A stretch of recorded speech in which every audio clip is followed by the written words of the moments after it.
Exodus 15, and we're going to start in verse 22. Verse 22.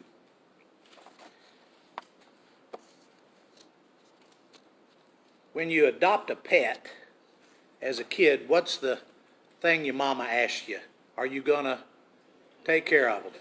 You're going to take care of it. You're going to feed it. You're going to pick up after it. It's going to be your responsibility. Well, God adopted 1.6 million Israelites and took them across the Red Sea out into the desert. And then they began to wonder whether their new master was going to take care of them or not. After everything they had seen and everything that God had done while they were in Egypt, all of a sudden they've got questions. But I looked up the survival rules of three. Are you familiar with the survival rules of three? You can live about 3 minutes without breathable air or in icy water.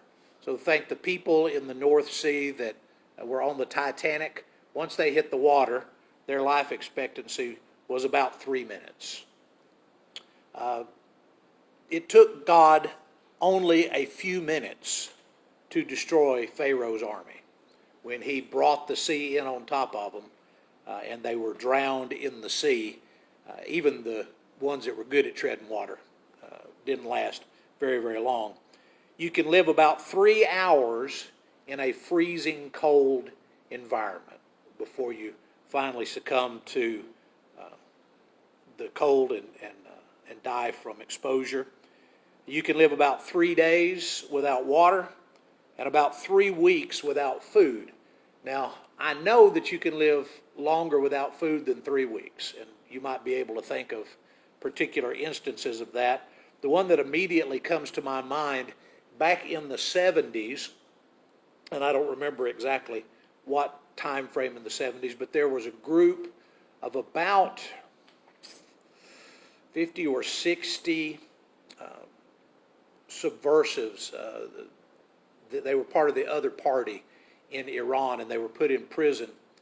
And the Red Cross was trying to get them to accept care, and they went on a starvation.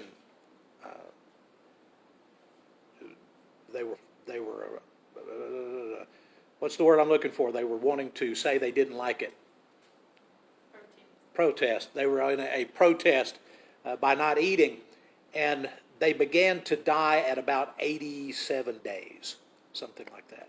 The ones that would not allow any help. So you can live a while without food, not happily and not healthily, but at about 3 weeks, a lot of people will begin to give in to starvation.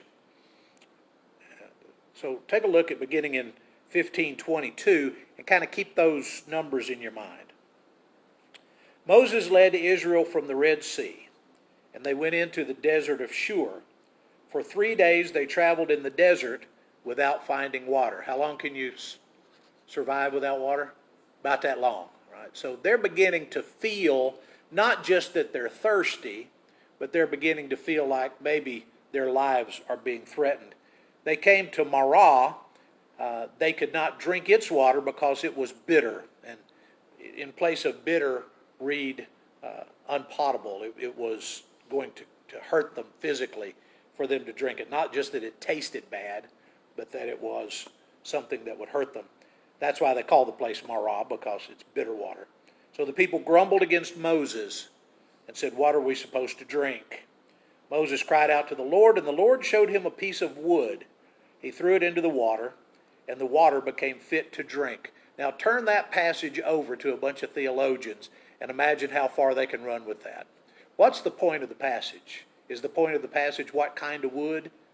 No. The point of the passage is God fixed it, right? So it really doesn't matter what kind of wood, and we're probably not supposed to go out and find that particular kind of wood and prove that it'll soak up the bad taste or any of those things, just that God told Moses what to do. Moses did it, and the people were able to drink. So, obviously they filled up their water bottles. They filled up everything that they had with them. Water bottles, their goat skins, whatever they were carrying. They had the gallon milk jugs. All of them were carrying those. So they filled it all up. So the Lord issued a ruling and an instruction for them and put them to the test. He said, if you listen carefully to the Lord, your God, and do what is right in his eyes, if you pay attention to his commands and keep all his decrees, I will not bring on you any of the diseases I brought on the Egyptians, for I am the Lord, the one who heals you.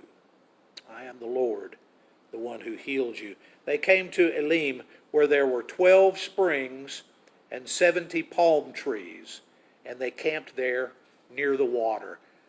Archaeologists have found a place where there are 12 springs and ancient palm trees. They think maybe they have found the spot where the Israelites camped. They have not unearthed any evidence of any long stay of any group of people in that place, but they have found it.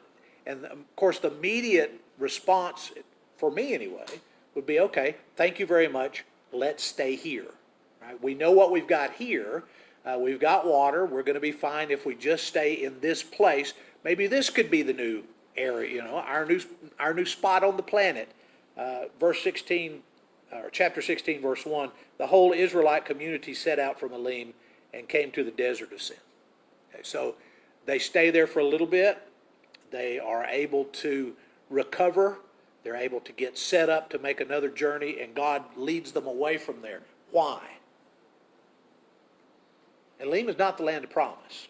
Right? Elim is a stopover on the land of promise. And this will preach. I'm not going to preach tonight, but this will preach. How often do we set out for something that's really good, something that's really important, and we get part of the way there, and we decide that we've reached a comfortable place, and we just stop. Okay? That's why I weigh 245, okay? Because I stopped when I got to comfortable places along the way. It takes more dedication than what a lot of people have to get from point A to point B. God took them away from the easy and moved them on toward the hard. They came to the desert of Sin, which is between Elim and Sinai, on the 15th day of the second month after they had come out of Egypt.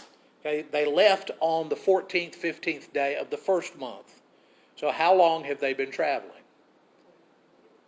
Well, according to their calendar, they've been traveling about 30 days. They left Egypt on the 15th, and now it's the 15th of the next month. They had 30-day months. They had lunar calendars. So they've been traveling for about 4 weeks.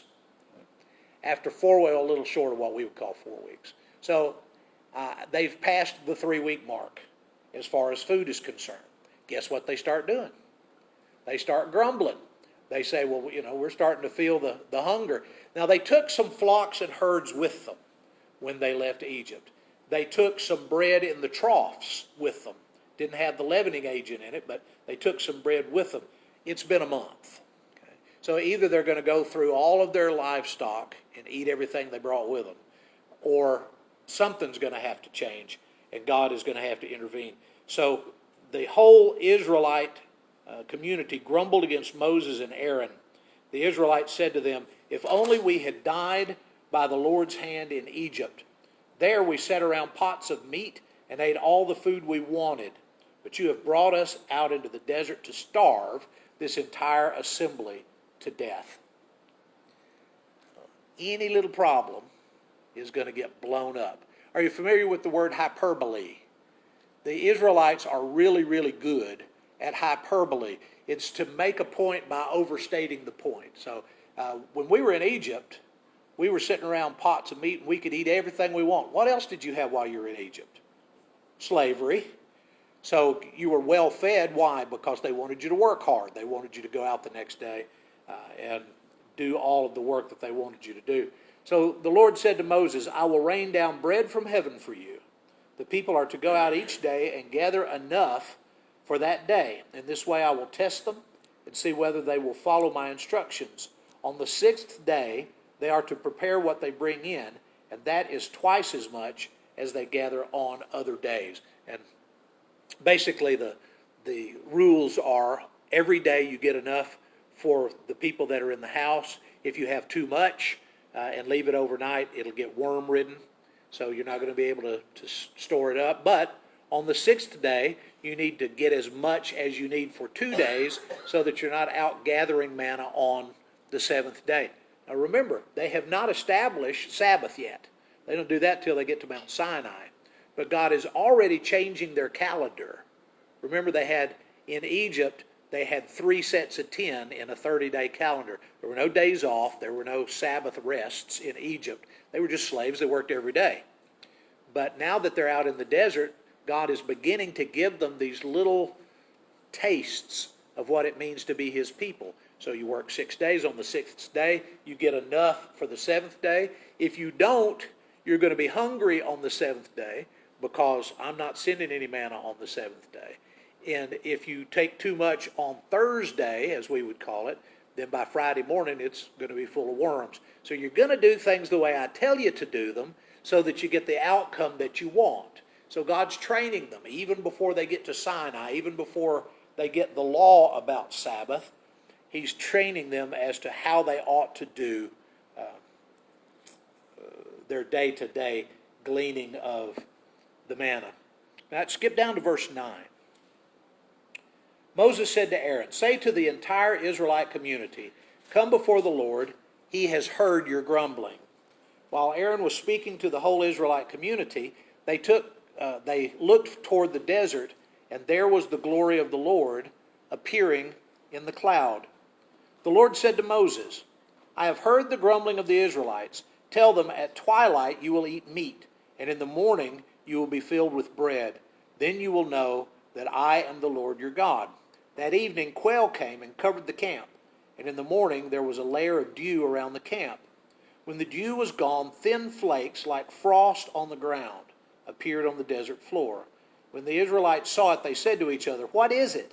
For they did not know what it was, and that's where we get the name manna. Manna in the Hebrew language is similar to the question, "What's that?" So as the manna shows up on the ground, they ask the question, and it gets that name, and it's kept that name for 3,500 years now. That's what everybody calls it.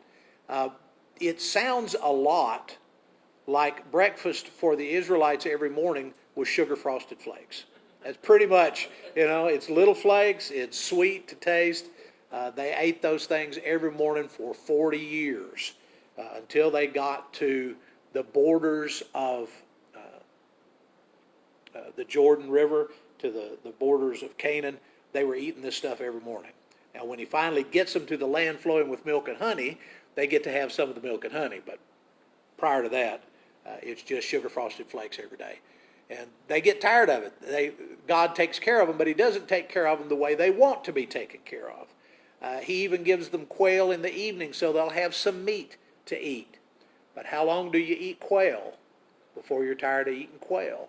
How long do you eat manna before you're tired of eating manna? It beats starving to death, but God is not giving them everything they want. He's giving them what they need, so they'll rely on God.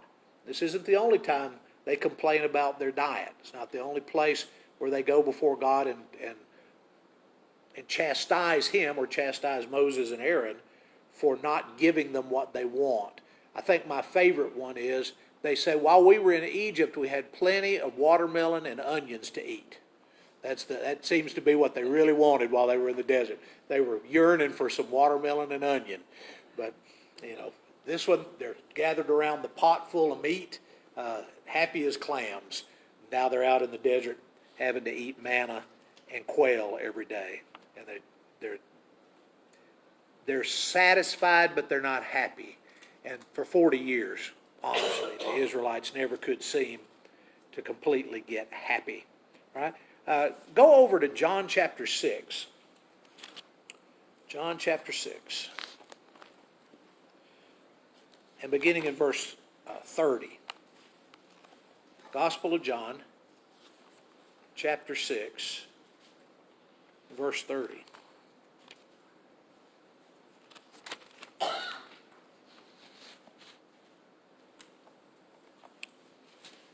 We've already talked about Passover, and when we talked about Passover, we mentioned how Jesus was the great, perfect Passover lamb. So after 1,500 years of doing Passover, finally the one true Passover lamb is sacrificed at Passover season. Well, here they are out in the desert, and they're getting manna to eat.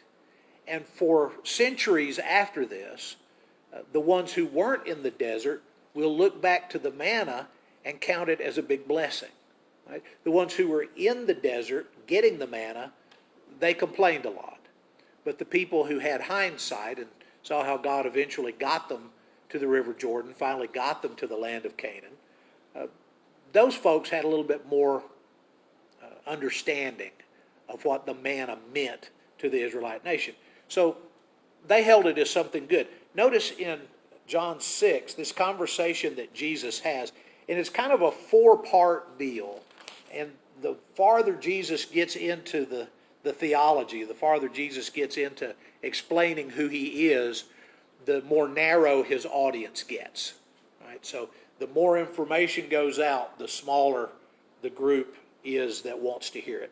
So beginning in John 6 and verse 30, they ask him, "What sign will you give us that we may see it and believe you? What will you do?"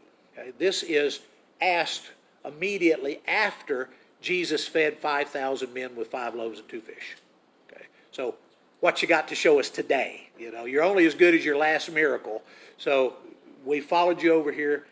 Jesus is not wanting to play their game. Our ancestors ate the manna in the wilderness, as it is written, he gave them bread from heaven to eat. And Jesus said to them, "Very truly I tell you, it is not Moses who has given you the bread from heaven, but it is my Father who gives you the true bread from heaven. For the bread of God is the bread that comes down from heaven and gives life to the world." So I think the whole group is probably okay with Jesus saying that it was God who sent the bread. Right? It wasn't Moses. It was a gift from God. I think that they could go along with that. They're fine with it. They're probably still fine with Jesus saying that God sent down the true bread from heaven. So they're probably still with him. Point number 1 probably goes by fairly easily. But look at point number 2. Verse 34, "Sir," they said, "always give us this bread." Jesus declared, "I am the bread of life. Whoever comes to me will never go hungry, and whoever believes in me will never be thirsty." So we get the double reference. You've got manna and you've got the water that God provides for them. Jesus is both, right? If you follow me, then you'll never be hungry and you'll never be thirsty. But as I told you, you have seen me and still you do not believe. All those the Father gives me will come to me.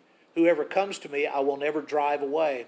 I have come down from heaven not to do my will, but to do the will of the one who sent me. So we've got God sent down the true bread. I am the true bread. And then he says, I came down from heaven. Now that's a shade farther than most of these folks are wanting to go. Right? They're okay with God doing the giving. They're okay with Jesus being something to do with that bread. But that Jesus came down from heaven was a problem for them. If you've been coming on Wednesday nights, we've been talking about the letter of 1 John. And in fact, if you haven't been coming on Wednesday night, we've been talking about the letter of 1 John. And in that letter, John is talking to people who do not believe. We're talking about people who do not believe that Jesus came in the flesh. To them, the idea of God becoming human flesh was absolute malarkey. They couldn't imagine anybody saying anything like that. Well, here's a group of people that Jesus says, I came down from heaven. Right? I came to do the will of the one who sent me. This is the will of the one who sent me, that I shall lose none of those he has given me, but raise them up at the last day. My Father's will is that everyone who looks to the Son and believes in him shall have eternal life, and I will raise them up in the last day. So you've got, okay, God's the one who gave the bread. I am the bread. I came down from heaven, and being connected to me is the way you get connected to eternal life. At this, the Jews began to grumble about him because he said, I am the bread that came down from heaven. They said, is this not Jesus, the son of Joseph, whose father and mother we know? How can he now say, I came down from heaven? Stop grumbling among yourselves, Jesus answered. No one can come unto me except the Father who sent me draws them, and I will raise them up in the last day. It's written in the prophets, they will all be taught by God. Everyone who has heard the Father and learned from him comes to me. No one has seen the Father except the one who is from God. Only he has seen the Father. Verily I say to you, the one who believes has eternal life. I am the bread of life. Your ancestors ate the manna in the wilderness, but they died. But here is the bread that comes down from heaven, which anyone may eat and not die. I'm the living bread that came down from heaven. Whoever eats this bread will live forever. This bread is my flesh, which I will give for the life of the world. Right? So God's the one who sent the bread. I am the bread. I came down from heaven. I'm going to be the one who helps you find salvation. You must eat my flesh. Later on in chapter 6, he's going to say, unless you eat my flesh and drink my blood, you have no life in you. And at that point, many of the multitude just leave. They can't deal with it anymore. They can't imagine him saying the things that he's saying. But all of this grows out of their understanding of Moses and the manna in the wilderness. Right? They're challenging Jesus to do something spectacular. Right? Moses gave us manna in the wilderness. What do you got? Jesus says, well, I've got my flesh and blood. You eat my flesh and blood, then you have eternal life. The ones who ate the manna in the wilderness, they're all dead. But if you eat my flesh and drink my blood, you'll have life. They couldn't understand it. They couldn't deal with it. And a bunch of them just went home. One of the finest passages in all the New Testament, Jesus looks around at his disciples. And he says, are you guys going to leave me too? And Peter said, where else would we go? You're the only one that has the words of eternal life. They didn't completely understand who Jesus was or what he was doing, but at least his closest companions were willing to stick around and find out. What happens in the desert is you've got 1.5 million people trying to figure out who this God is. The one that wiped out Egypt, the one that tore up the army of the Egyptians, the one that got them across the Red Sea. They were trying desperately to figure out who this God was. They grumbled, they complained. God answered their calls for help. But it was a very tenuous relationship, all the way to the borders of Canaan when they say, well, we can't take it. And God has to let a whole generation of people die off before he can take the faithful into the land of Canaan. Jesus is dealing with the same kind of thing. They've seen something special about Jesus. They're trying to get to know him, but he keeps saying things and doing things that just don't make sense to them. And until after his death and resurrection, none of this is going to be completely understood by anybody. His own disciples don't get it. And so the periphery, those in the multitudes that are following him, what chance did they have of really grasping? When we look at it, it makes so much sense.